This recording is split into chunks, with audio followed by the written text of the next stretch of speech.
Hello and warm welcome to Consulting Without Borders Perspectives. I'm Victoria Olskaya, your host and moderator for today's show. As the president of the Gabriel Al-Salem Foundation, I'm thrilled to be here with you today.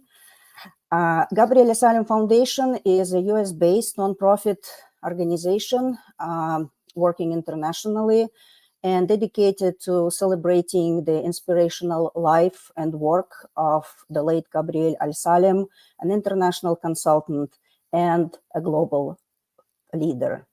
Through our initiatives, we strive to honor Gabriel's legacy and his profound impact on the consulting industry, his dedication to excellence, and his advocacy for sustainability and positive social change on a global scale.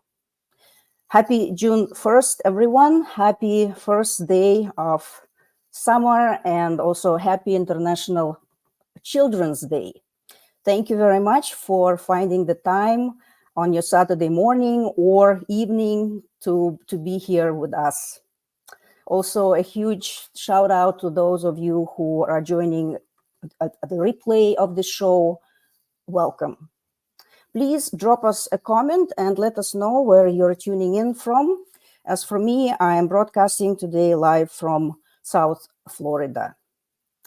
Today we're live on Facebook, YouTube, LinkedIn. Unfortunately, not on Twitter because Twitter is having some technical difficulties allowing broadcasts currently. But if you are on Facebook, YouTube, and LinkedIn, you should be able to see us, and you should be able to engage with us by asking questions or posting comments. So please do that. We're always very happy to hear from you. I see already that some people are tuning in. Katarzyna, hi from Finland, glad to join. Thank you very much for being here with us. I saw Anya's comments. She was also joining us. So please let us know where you're tuning in from today. And today we are absolutely delighted to have as our wonderful guest speaker, Dr. Roman Vakulchuk, a longtime friend of our foundation. And maybe since I already mentioned Roman's name, he can be joining us. We met in Almaty in Kazakhstan a long time ago, back in the days when Gabriel was still working as a director of business advisory services in Central Asia for the European Bank of Reconstruction and Development. And Roman became one of the first winners of the International Award for Excellence in Consulting all the way back in 2013. Welcome, Roman. So good to see you and to have you with us. Thank you very much, Victoria. It's always a big pleasure to reconnect and to be part of your fantastic initiative. So I'm really looking forward to our conversation. And as you just said, this refreshed my also memory, what was back in 2013, and then also 2014, and also many years when we were engaged in many different activities. Right, and as a formal introduction, Roman is a researcher and a consultant specializing in emerging markets, energy, and climate change. I know, Roman, that you hold a PhD degree in economics from Jacobs University Bremen, Germany. You're also member of the Kazakhstan Chamber of Management Consultants, right? And you also a member of the Central Eurasia Leadership Academy, and you're a co-founder of Central Asian Development Institute. And you currently work as head of Center for Energy Research at Norwegian Institute of International Affairs. Is that correct, all your titles? Yes, that's to the point. Exactly. Thank you. Okay. Can you please tell us where you're tuning in from today? Because I know that you've been traveling quite a bit as we were preparing for this this episode. Yep. Well, actually, right now I can say that I'm in Norway, but I'm on a big ferry that goes to Germany. So I'm basically in two places. That's why I have this surrounding, which may look a bit unusual from my work place. But I've been traveling also recently. And as you know, I'm from Kazakhstan, and I often go to the region for work-related purposes, but also to visit my family. And recently, I've been to Tashkent, attending a conference that was organized by the OSCE, the Organization for Security and Cooperation in Europe. And that was the very interesting workshop where I met with different consultants from the region. And we actually discussed green skills. We discussed the energy transition in the education sector in Central Asia. And that's very much closely related to what we're going to discuss today. Right. And again, just to prove to everyone who is watching this episode or will be watching the replay that we are indeed a long time friends, and you've been participating in various activities by our foundation, both in person and our virtual activities. And I just wanted to show some photograph to refresh our memories of how we did a big conference back in 2014 in Kiev. I was consulting Without Borders, and Roman, of course, was one of the speakers. So here is like a little memory from those days, and I'm so thankful that you've been with us through all this time, and also participated in our traditional Consulting Without Borders events on February 1st, Gabriel's birthday. And you're already second time on the show. You joined us as we were just beginning a couple of years ago, and you talked then about consulting in Central Asia. And so happy that you have the time and the capacity to join us today, even though you are in transit, right? You're basically in between. Yes, sometimes circumstances, yeah. like this. And actually, thank you so much, Victoria, for showing that picture. It's so inspiring to me. And while looking at it, I remembered what I was presenting about, and that was about how important it is for companies to be ready for change that is necessary for continued growth and also development, and also how important it is for consultants to be able to tell exactly when, say, a private firm needs to introduce different changes in order to stay alive, in order to survive on the market, and also in order to be like a very successful. And I think this topic of change is also extremely important to what we're going to discuss now. It is in fact very important. And I just wanted to remind everyone that today the topic of our discussion will be the results of the recent study that Raman, and I understand that your colleagues at the Norwegian Institute of International Affairs did. And we called the discussion Rethinking Global Energy Education and Accelerating the Shift to Renewables. And again, this is based on the results of this study. And we'll be happy to actually share the link to the study later, so that anyone could go to the official website and see the results.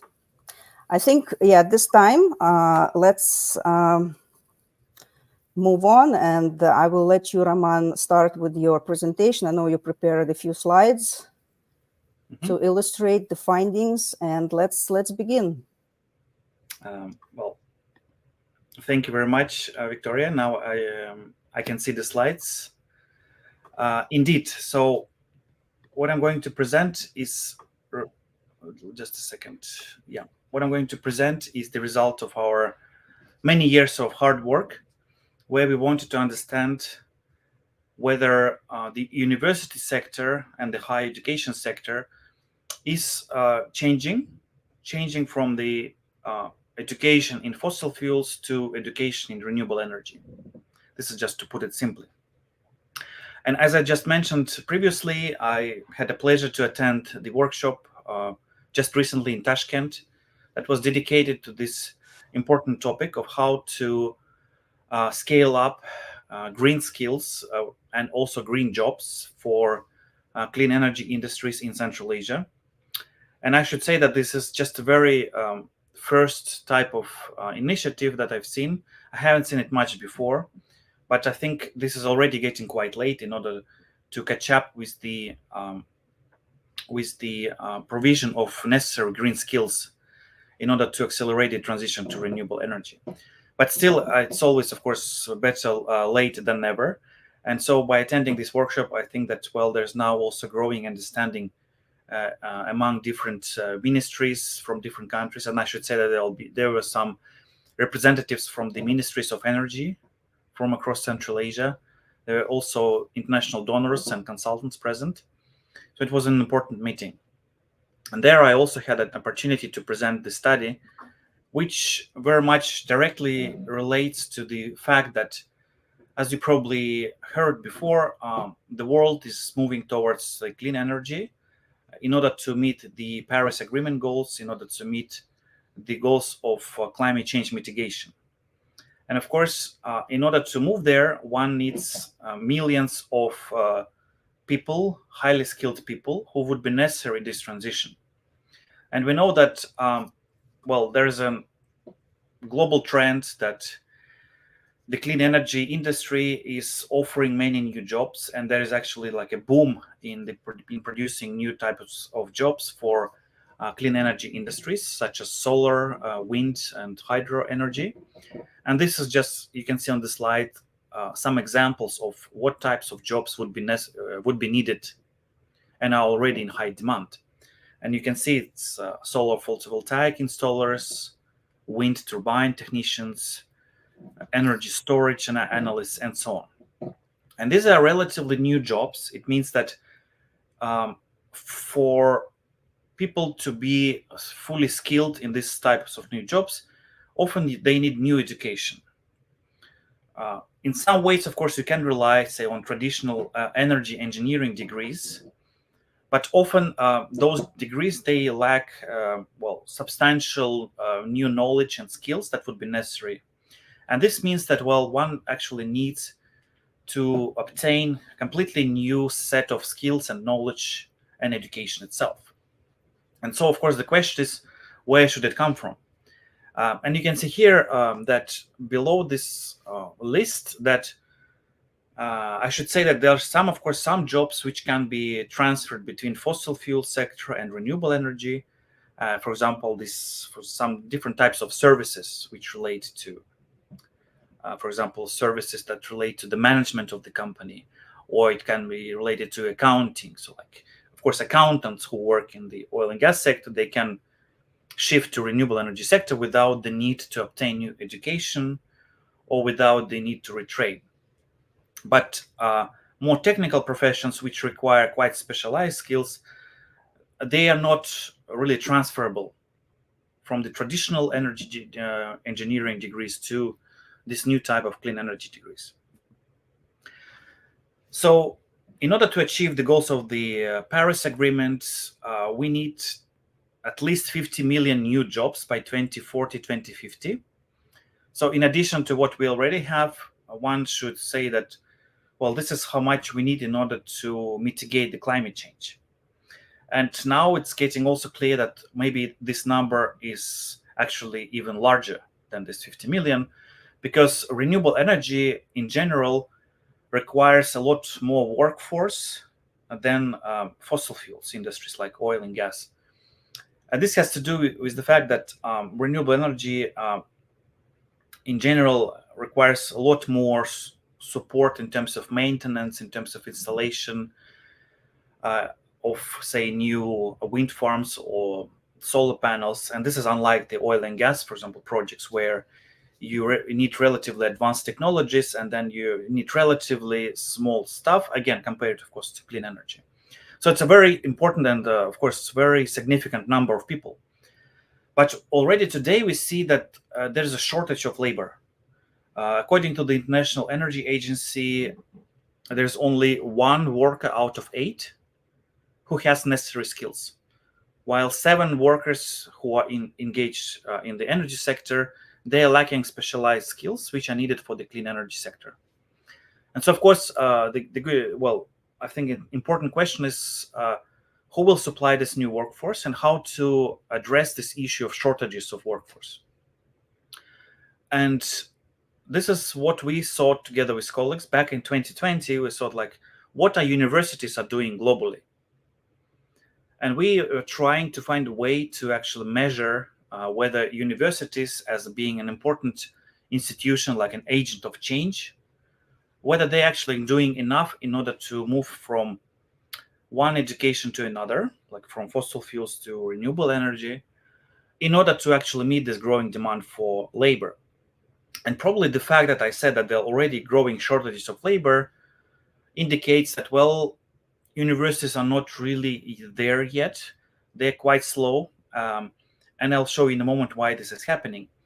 But all in all, this took us almost 4 years to produce this study, because what we did, we looked at, and this is the study itself. This is how it's called. It's the failure to decarbonize the global energy education system, together with my colleague Indra Overland. So it took us almost 4 years for the study to be produced, because for the study, we analyzed 18,000 universities in 196 countries. So it was a really, I would say, one of the biggest tasks in my life, maybe as big as my PhD when I completed it. It also took me 4 years before. But it was really difficult to find, of course, data for so many universities in so many countries. But we found a solution in the sense that we cooperated with UNESCO. And UNESCO has this fantastic resource, which is the handbooks of universities, which provided us with data, but still it required a lot of effort to analyze this data and see and check basically each and every university in the world which offers education in energy. And we wanted to see what is their focus, whether they focus on providing, still providing education in oil and gas and coal studies, or whether they also increasingly focus and provide education relevant for solar, wind, and hydro energy. So for that, we actually look at 3 levels. We looked at whether there are universities which fully specialize in one type of energy. And we took the period of 20 years using this UNESCO data. We looked at first 1999, then 2009 and 2019. And what we found is that over time, unlike this global trend of transitioning to renewable energy, we can see that the number of universities which fully specialize in fossil fuels has actually grown. And it was 33 universities, and I think that's still the case. None of them has been shut down. While you see that there are only 2 universities which focus fully on clean energy. And this, I think, tells a bit of a mismatch. It's like a significant mismatch, which can also partly explain this, growing shortages of labor for clean energy industries. An example of such universities can be like University of Petroleum in India, or there are many countries in the world where have the fully specialized education in fossil fuels. Then we also looked not only at the university itself, but also the faculties in universities, because we know the most typical type of a university is the one that, say, a National University of Australia or the National University of Uzbekistan, where they have many different faculties. And in that case, we looked at those faculties which work with energy, and we wanted to see whether they, again, focus on fossil fuels or renewables. And that's what we found. You can see, even though there was a positive trend, from 11% of renewable energy faculties, the world has seen an increase by 32% in 2019. It means that, yes, the number of faculties which focused on clean energy has been actually growing over time, and this is quite positive. But at the same time, you still see the domination of fossil fuel faculties. So it means that universities continue to maintain and invest in having large faculties with 20, 30, 40 professors who work in the area of oil and gas or coal studies. And it also means that those professors, they still, of course, receive salaries, and universities still invest in laboratories, in some new textbooks, in the production of new knowledge, and as a result they also produce many new graduates who have education relevant for fossil fuel industry. And you can see it's 68% back in by early 2020. The same is actually with respect to degrees. We looked also at the what type of degrees each university offers to students. And that's also what we found over time. Of course, there's a positive trend that more universities established and offered degrees in renewable energy. But again, this number is lagging behind the number of degrees which are still offered in fossil fuels. And this number, as you can see, 68, it should also give you a sense of how much financing goes, right, to support universities which offer degrees in fossil fuels. We're talking about really billions of US dollars that basically annually go to support the production of those degrees and also the production of new graduates. And then, of course, the question is whether those graduates could possibly, potentially shift to renewable energy. And as you remember at the beginning, I mentioned, well, this is not really the case. Most often one needs either to reskilling or retraining programs, which can take from 2 to 3 years, or one needs to completely change the education. And it's, of course, we're talking about 3 to 4 years. This is also quite, I think, slow in terms of the need to move faster to meet the goals of the energy transition. And it also means it's another additional cost that different countries would have to bear by retraining those graduates who have education relevant for fossil fuels. As a next step, what we did, we also wanted to see who are the global leaders, so to say, in terms of regions, whether we can say that some regions are more successful than others.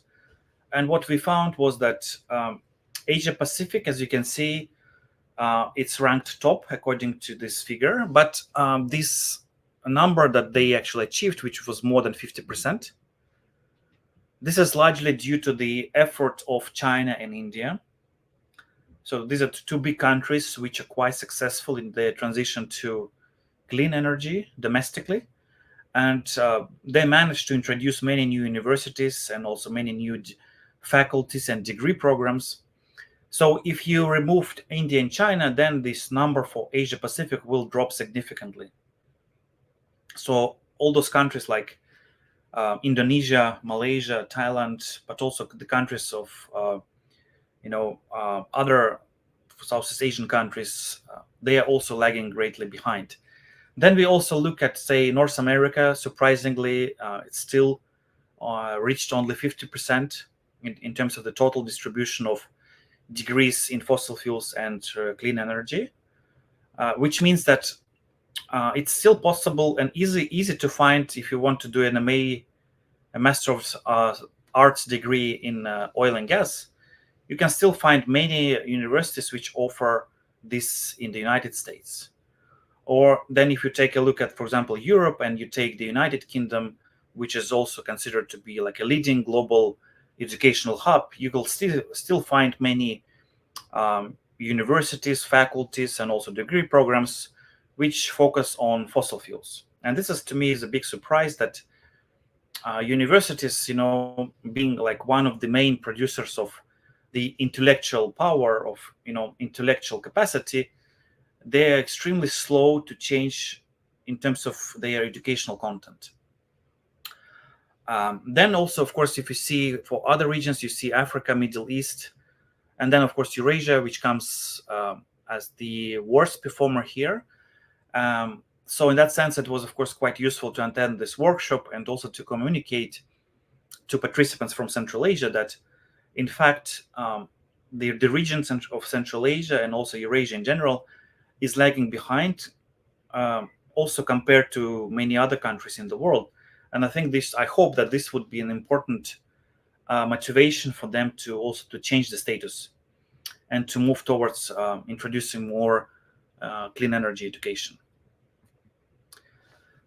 Then we also wanted to compare the share of public universities versus private universities to see which of these two groups of universities moved faster to renewable energy.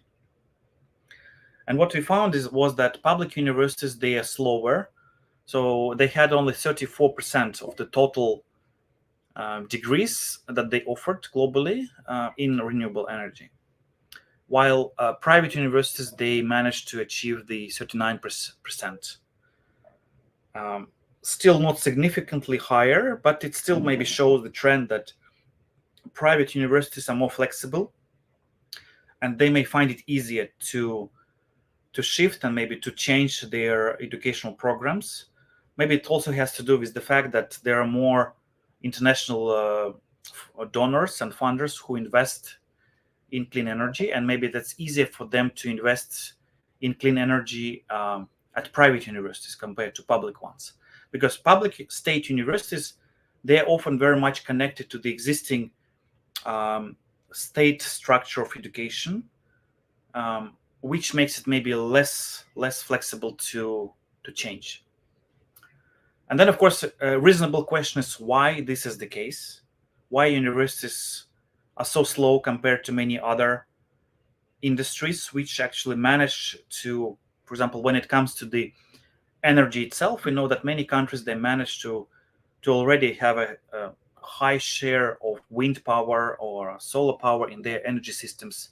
We also know that many public utility companies, they're also changing and they work hard to introduce renewables to have more, say, legislation and regulatory frameworks relevant for renewable energy.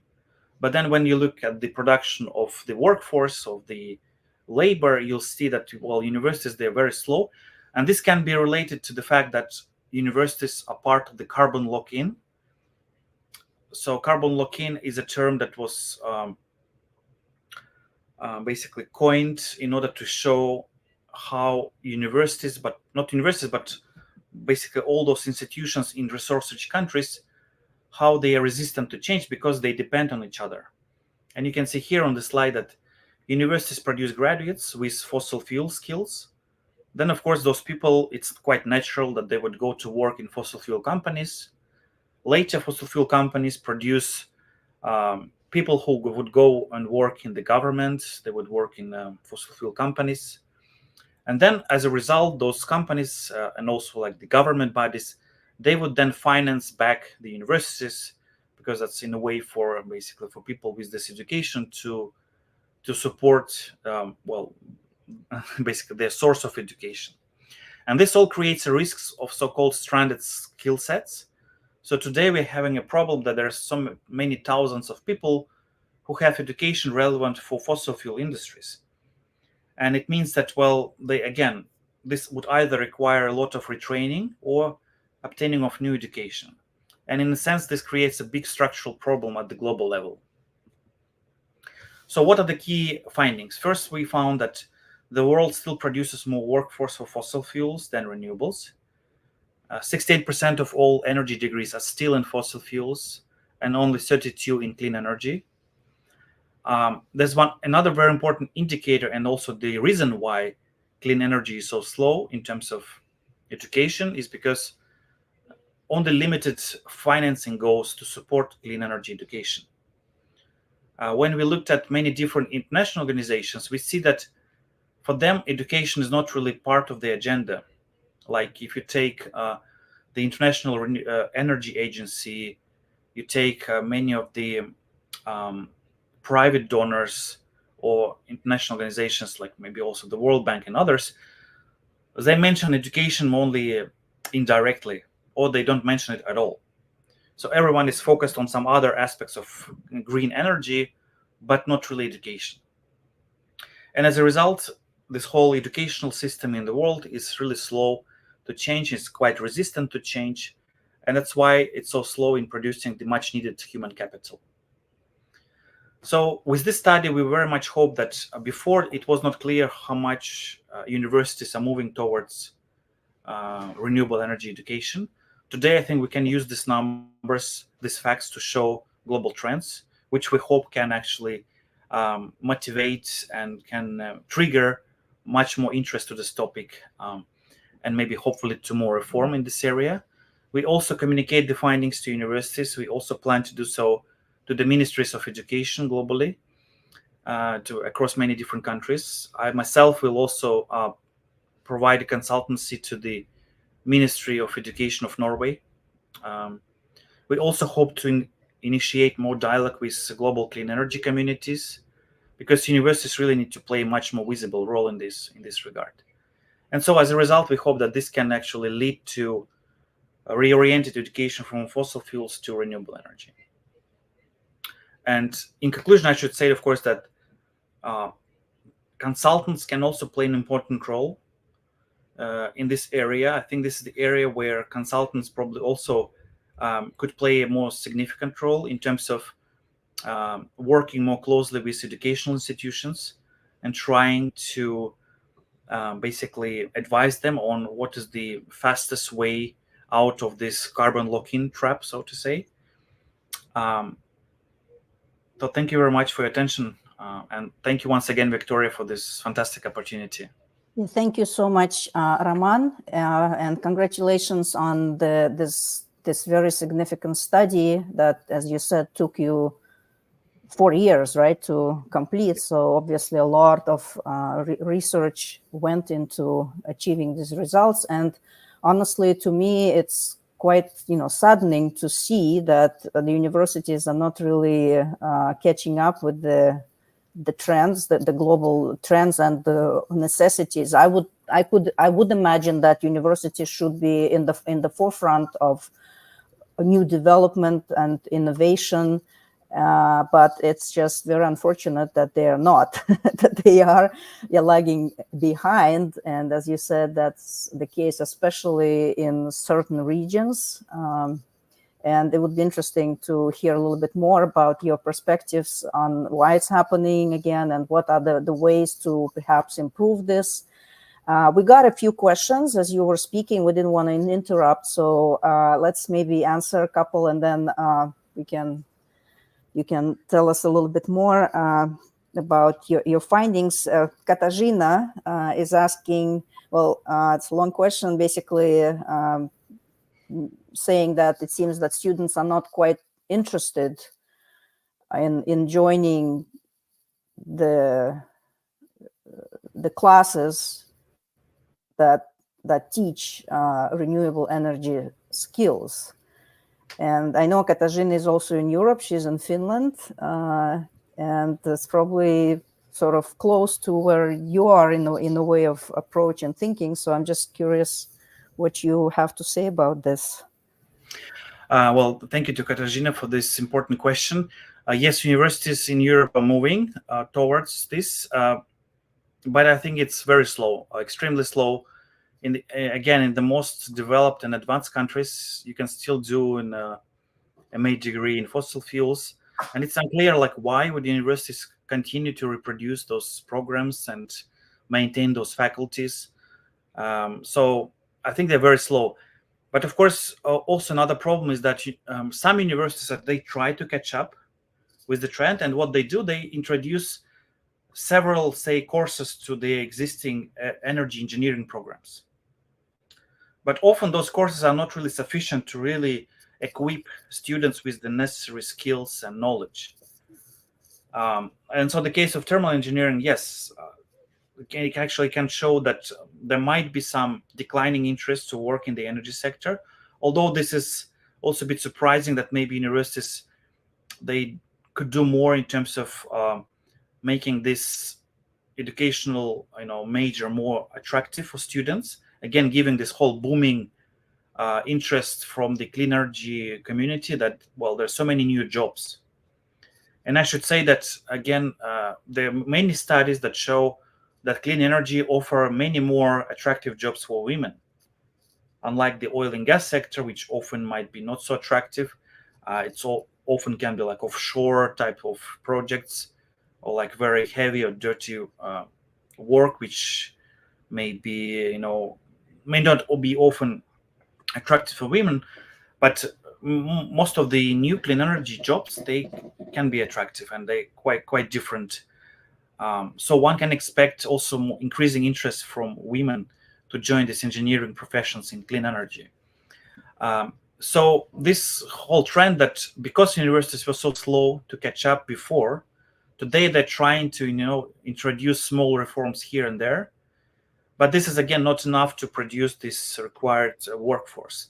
And often I think universities also fail to communicate properly how important it is for them to work more in the area of clean energy and then to produce graduates with the right skill sets. And I think it's especially difficult for those universities which continue to offer degrees in fossil fuels. So for them to say that, well, we are champions of clean energy is difficult while they keep on supporting degrees in fossil fuels. Thank you, Roman, for answering this question. I've been also thinking that perhaps universities need to be more proactive about promoting this type of courses or majors that they might be developing to students. And as Katarzyna said, maybe they just certain majors just sound a little bit old-fashioned, right? And that's why they're not interesting to students who are might be more interested in such things as AI or IT or other disciplines that are considered to be really hot. But maybe, there is a lot to be done in this whole idea of raising awareness about the need for this new type of education in the energy field, and also hopefully explaining that these jobs can actually become a very good career opportunity. And I don't want to speculate about the pay, but I guess it's also interesting to learn, like, whether the students who get this kind of skills, how they would be paid when they get a job compared to those who will be working in the fossil fuel industry. I don't know if you have any information about that in terms of the pay level. Mm-hmm. Well, that's a very good question, Victoria. I'll first mention one thing is that, of course, when we start criticizing universities, we should also say that they are part of the bigger system. And often the fact that universities cannot change completely their focus on fossil fuels can be related to the fact that it's also ministries of education, which, for example, they often provide annual funding to universities. And when universities apply for funding, then they often get it. And for example, ministers of education could also play a big role, saying that, well, you have 5 years to reduce your support of, say, oil and gas degrees and then move towards renewable energy. But often it seems that ministries of education, also ministries of energy, they don't really communicate this well. They also don't communicate how much new workforce and how many new graduates they would need, say, in 3 years, or with the clean energy skills in order to, say, promote and develop new wind projects or solar power projects.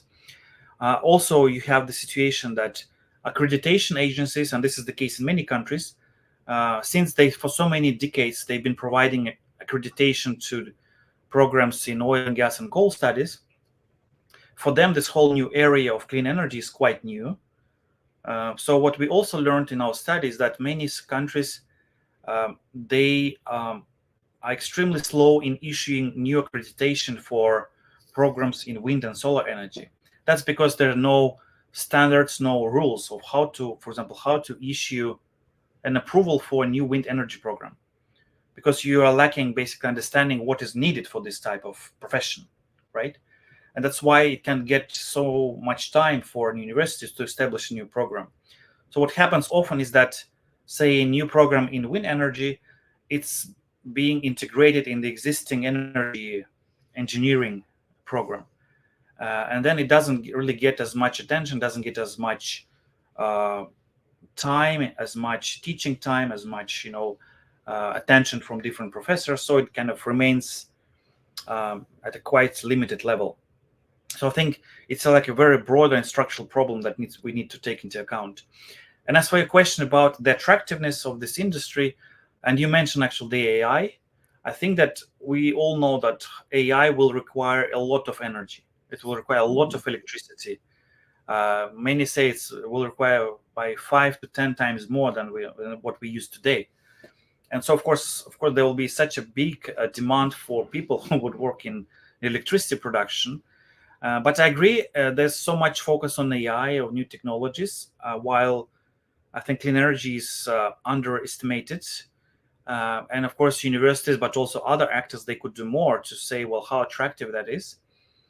And I think it's attractive in the sense that, especially when it comes to many new developing projects, we see that, well, there's such a big need for skilled professionals who are paid relatively high. From my travel in Central Asia, I learned that many local companies, they struggle to find people at the local market. So what they do, they go to Pakistan, they go to India, and they hire professionals there to come and work in Uzbekistan, in Kazakhstan, Kyrgyzstan. Of course, in that sense, they're paid even much more because they're treated as expats. But basically, again, it shows that maybe even like young people locally, they would be happy to work in that industry, but they just do not have enough skills. And companies often, they do not have enough time basically to wait to actually to train these new students and to give them new education. It takes much time. But I can say that it's already attractive, and salary wise, in some ways it's getting as competitive as the oil and gas industry. And going forward, I'm sure that it will be even more competitive and even more better paid than general profession in oil and gas. Thank you for this. I saw there were a few more questions coming, so we can answer those from Anya. It's about carbon lock-in and global energy education. Yeah, well, thank you, Anya. I think this is an excellent question. I believe this is the case. It's one of the reasons that because universities are closely linked to the fossil fuel industry, this creates this carbon lock-in effects and make universities very resistant to possible change.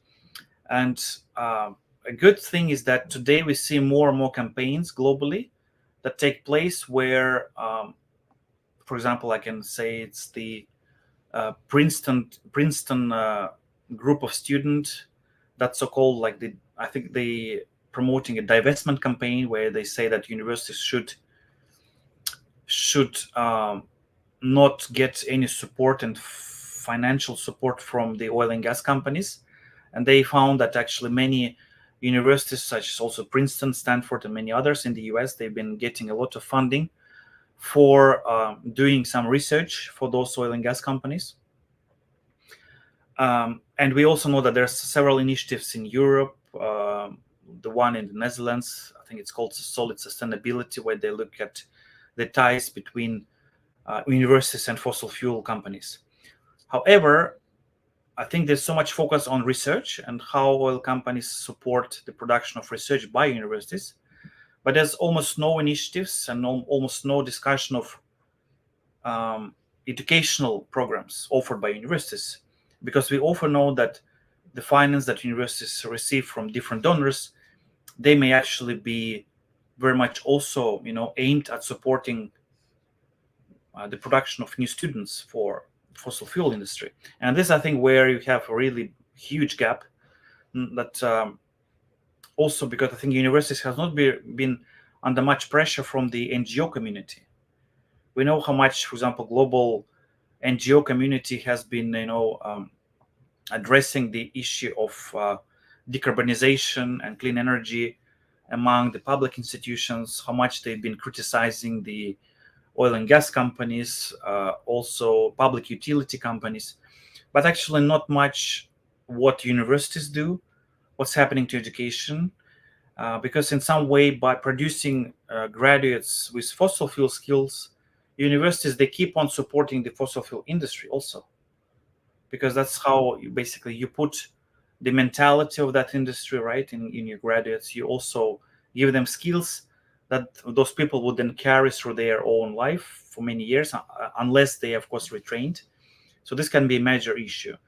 And I very much hope that this study could also lead, to some more discussion, also more criticism and more attention from the NGO community and other stakeholders to actually question the the educational content at many universities across the world. Thank you, Roman. I was going to ask with this regard, as you mentioned, the research, the results of your research that can be already very impactful to know for the universities, the governments, and the agencies that are regulating education. I'm just wondering what other research might be needed in this area to maybe even push even more the universities, the governments, the agencies to create more programs in the clean energy field. Well, that's a very good question, Victoria. I think there's so much one can study more. First of all, what we really miss is the very detailed overview of many countries. So like the overview of the educational system in each country.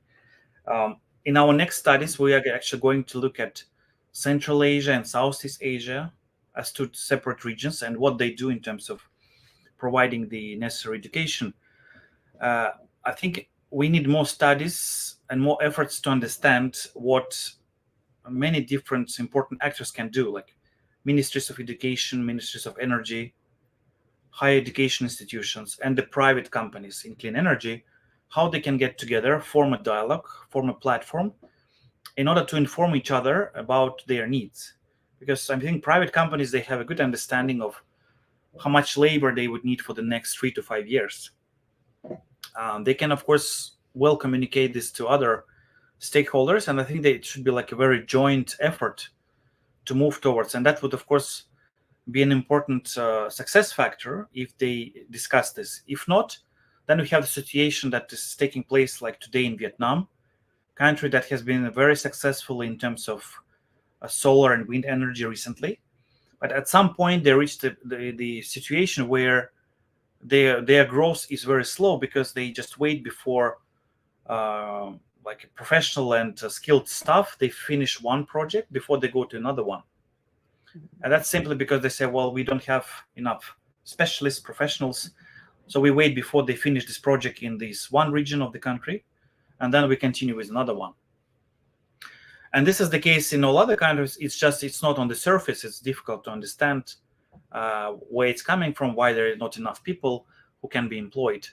So I think it really requires a lot of efforts. And in order to understand that, we need more research in order to bring those, as I said, those public agencies, the private sector, universities together.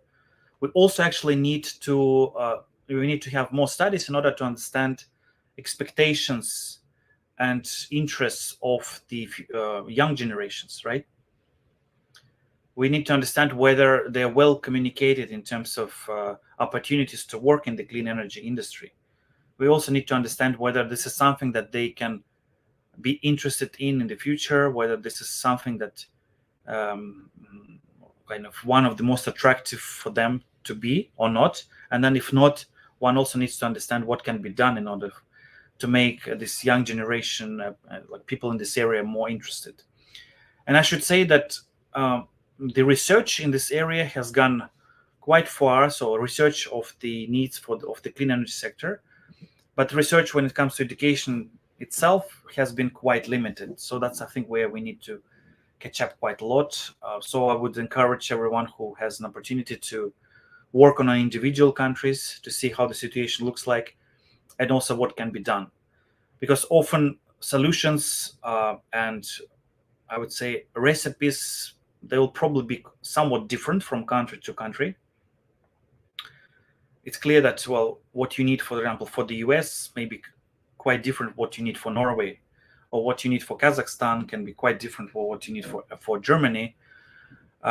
But still, having more cases like that, learning more, helping countries to take the right decisions can move us faster towards the clean energy goals. Thank you, Roman. Yeah, it was interesting for me to see the data that actually the Asia-Pacific countries are leading in this area in terms of education, and even the United States and Europe are kind of behind. And then, unfortunately, Central Asia is even more behind. Well, since you are from Central Asia, from Kazakhstan, and you've just been there, maybe you can just say a few words about why this is happening. I mean, why is it so much behind in Central Asia? Well, that's a good question. I think part of the reason is that Central Asia as a region has been also quite slow to join the global clean energy transition. I think it's only since 2018 where you see some real reforms in this sector, that the governments introduced the carbon neutrality plans, like Kazakhstan did in 21. And then also Uzbekistan followed this, and in 2022 they also mentioned that the country would need to achieve the carbon neutrality by 2050. So it's a relatively recent trend, which is maybe just 5-6 years old only. And of course, the main focus has been very much on how can we expand the production of electricity from solar and wind energy.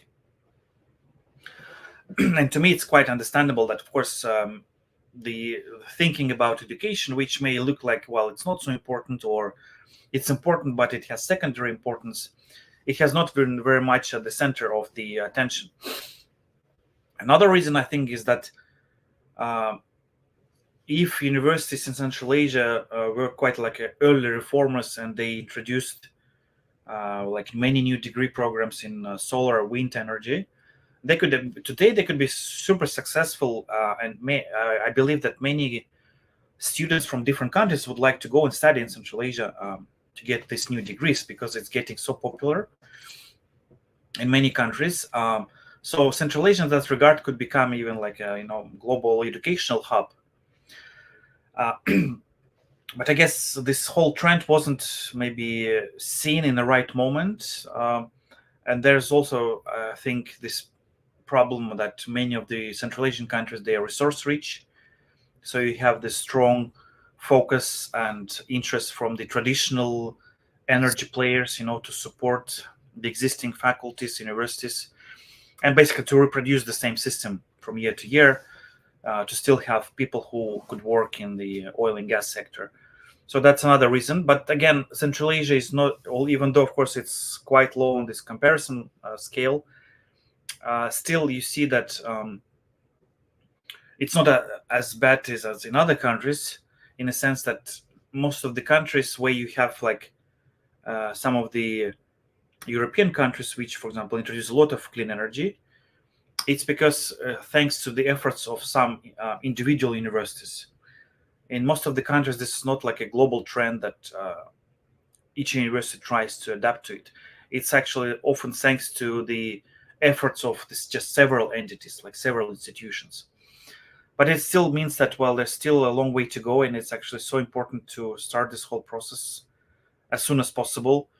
And this can be actually very closely linked to this, also to this such developments as AI, as energy storage, as also these cryptocurrencies, the development of new digital technologies. I know that Central Asia is trying to actively promote the ideas of digital startups, and they create lots of different startup platforms.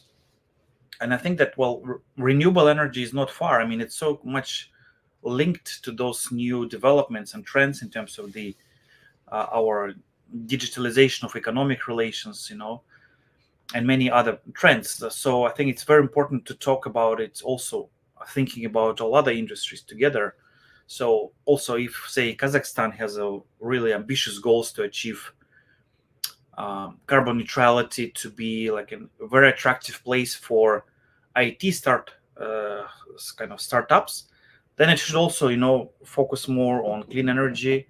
Should make it super attractive also, because many different investors, when they look at the countries which offer, for example, opportunities for digital data storage, they would often see, okay, they would often look at what is the source of electricity. Is it clean or not, right? So I think those all issues are very much interrelated, and the sooner countries launch this, multi-scale effort to move forward, the better that would be. All right. Well, thank you for this perspective. We are coming on the end of the hour, but there was one more question, Anya, about the ways to improve the educational system. What do you think about reforming existing programs versus creating new ones? Thank you, Anya.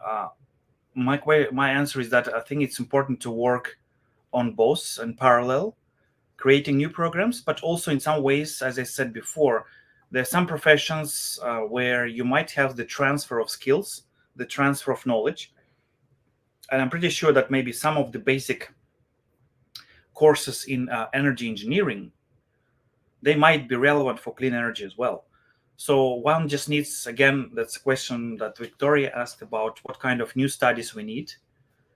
And I would say one needs to actually make a study to understand which of the existing educational programs can be changed in order to better meet the needs of the clean energy community.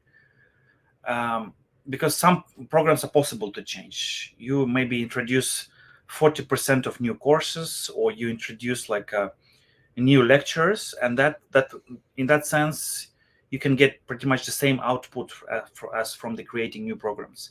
But I think both are necessary, and in both cases it's necessary to understand what are the needs in this particular country.